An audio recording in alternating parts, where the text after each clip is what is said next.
Zdravíme čtenáře Muzicusu z Řípfestu. Máme tu dnes Guse G, nového kytaristu Ozzyho Osbourna, který nahradil po letech Zakka Wylda.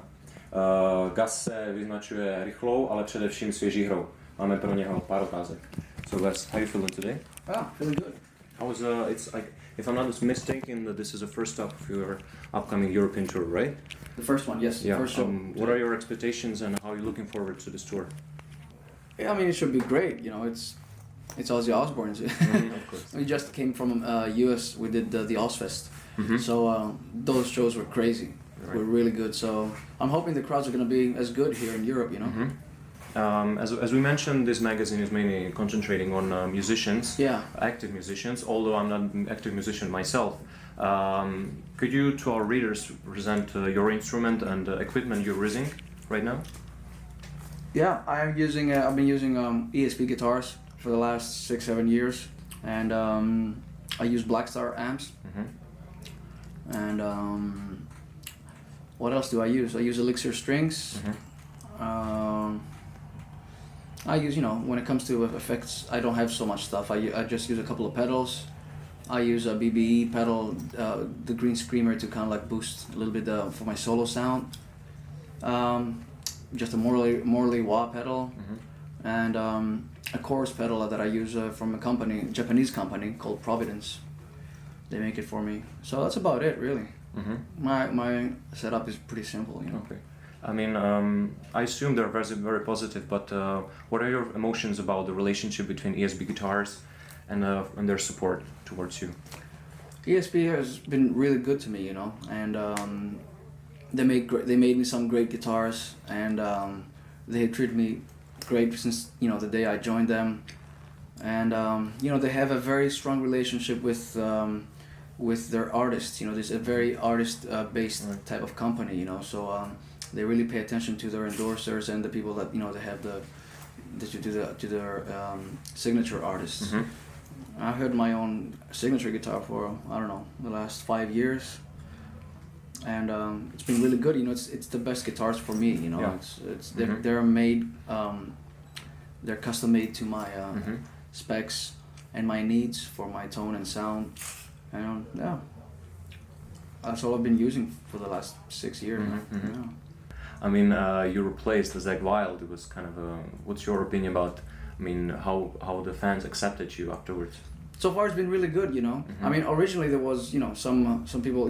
When people are used to something and Sure. they've he's been there for 20 plus years. Mm-hmm. It's not he's been there for a long time, obviously, and people are, when they're getting used to something, they hate to see a change. Mm-hmm. So some people in the beginning, they were kind of like, not so much into the idea. They were like, what the fuck is this and all that.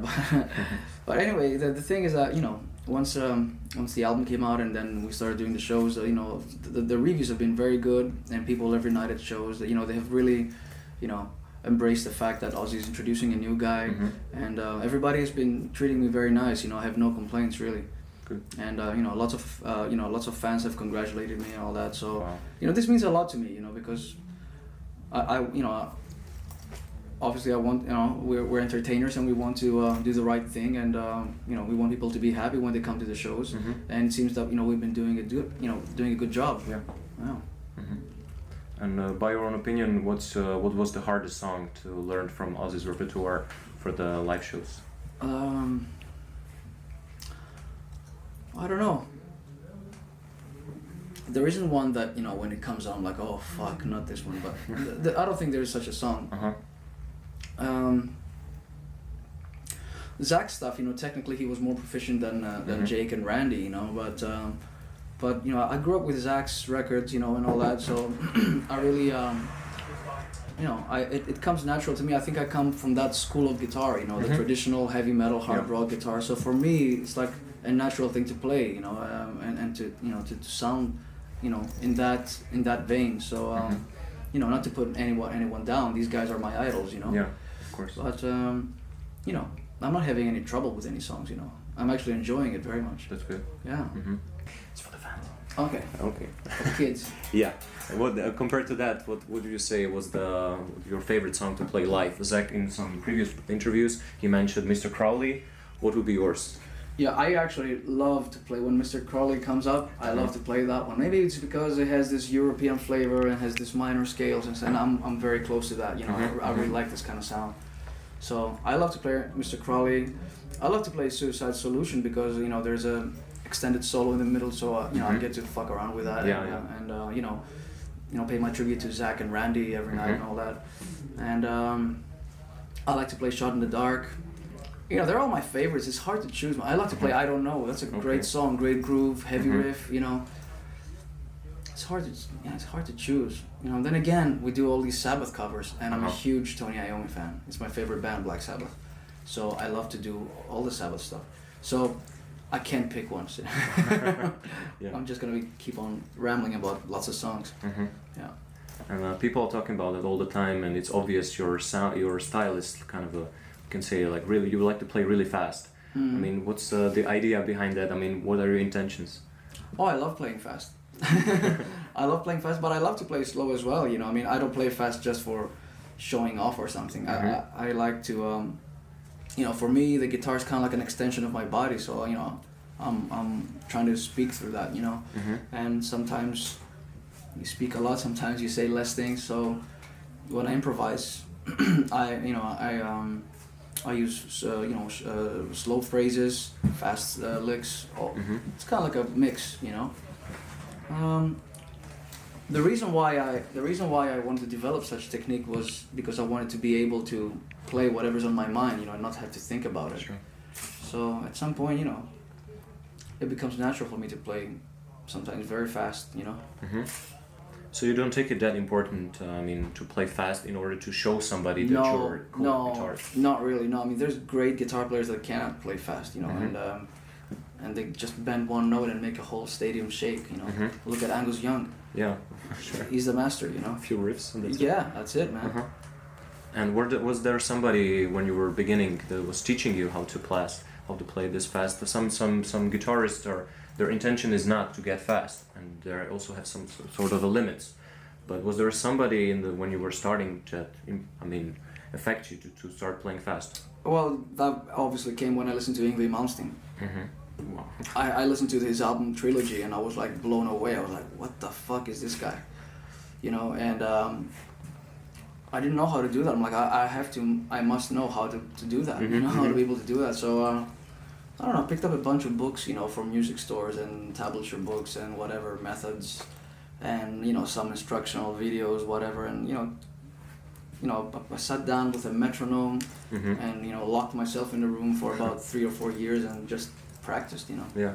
And by the way, I saw recently a video on YouTube of you playing Eruption from Van Halen by Teeth. Yeah, that was people think it's real, but it's a playback. Really? Yeah. We just fooling around, but people think it was for real. I mean, do you know at least how to play by Teeth, at least something? No, I don't know. I mean, I could probably play something, but you know, that's the biggest show off ever, right? Yeah. But I mean, I guess rock and roll is partly about that. Definitely. So I mean, it's cool to do all these, you know, cool stuff on stage, you know. Sure. But whatever. I guess it was a funny video. Yeah. People bought it. I did. Yeah. What's the idea behind your nickname? Well, it's just, you know, like a stage name that I've used for years, you know. So. And when did you actually start? I mean, who brought you to music?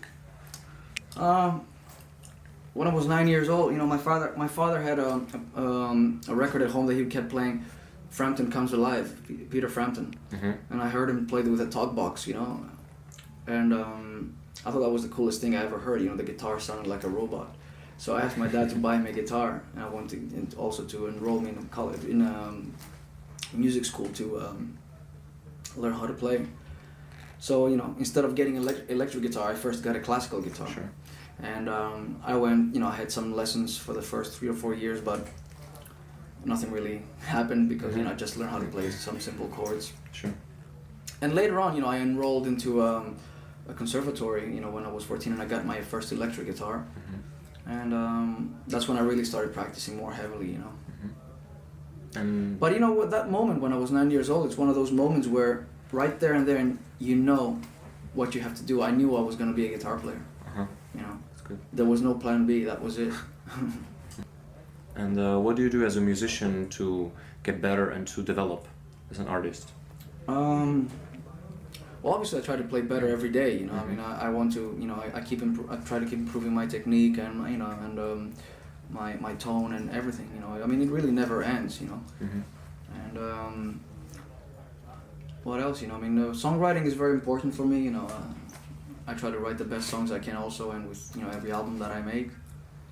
So, I focus very much on songwriting. Actually, sometimes the playing comes second hand. Well, not really now while I'm on tour, because when you're on tour, you don't really write songs, but you mainly focus on playing great shows. Yeah. And that's also very important for me, to be able to step up and raise the level. Play, you have to be the top league, especially with a gig like that. Ozzy Osbourna, you have to play, you have to be better than everybody else. That leads to a question. I mean, some artists were told to me that, is it important to do exercise and also, to feel fit during such a long tour?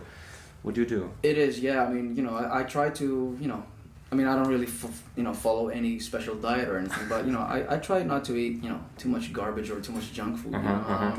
Whenever we have off days, I try to go to the gym, and feel fit, get good sleep every night, I don't drink, I don't do drugs, so I'm very clean with all that stuff. So and especially at the show day, my day starts by preparing, mentally for the night, and that's why I come down to the gig about 3 hours earlier. I start warming up, and I want to be fully prepared before I hit the stage. As you're holding this guitar, there leads to a question. What's more important to you, the design of the guitar or having a comfort while playing it? Obviously, comfort is number one. You need to have the right neck and the right pickups and the right specs and all that. And this shape, this was suggested to me by ESP, because a few years ago I was in Japan. I used to play one of these dime-bag guitars. I was with Washburn before, in that 2002 or something. And when I did my first Japan tour with my previous band, Dream Evil, and then they told me, when they told me that, I said, when ESP came to me and offered to make me a custom guitar, I was like, okay, what should we go for? And they suggested, why don't you keep with this shape, because people kind of think it as a trademark in Japan. So they suggested me to play this guitar, which at the time they did not have. It was out of stock. Yeah, out of stock. They didn't really release it anymore. So I'm like, yeah, I'll try it out, And they made me a guitar, and I got stuck with it, And it's one of those things, they give you a guitar, you really like it, and yeah, I've been playing it ever since, Because when you play a guitar for that many years, a special model or something, it kind of like becomes a part of your body. Right. Like an extension of your body, And as I mentioned, this magazine is mainly concentrating on active musicians. What will be your message to young and beginning musicians? Well, obviously it's very important to get the message out there that, becoming a professional musician is not only about being able to play super fast or, or whatever, or be a flashy player or just be a great player in general. It's more about having the whole package, It's, also about being able to be social and be able to work with other people. And, if you got the whole package, if you got the playing, and if you got the talent, and if you're a nice guy, you will go somewhere, apparently. And, just try to get your music out there, And if you believe in it, things will happen. And, just look at my example. Yeah. Your best example. I'm the living proof of that, Yeah, that would be my advice to them, just, don't give up and, keep believing in what you do. And always think about the big picture, Cool. Not, don't think about just how to play crazy licks or something. That's cool too, that's great, And, but the most important thing is, to rock and to appeal to, a wider audience. And not just, musicians. Yeah. So Gus, we're really grateful that you find time for us. It was a big honor. Cool, man. Thanks. I'd like to thank you and from the side of our readers especially. Fantastic, man. Okay.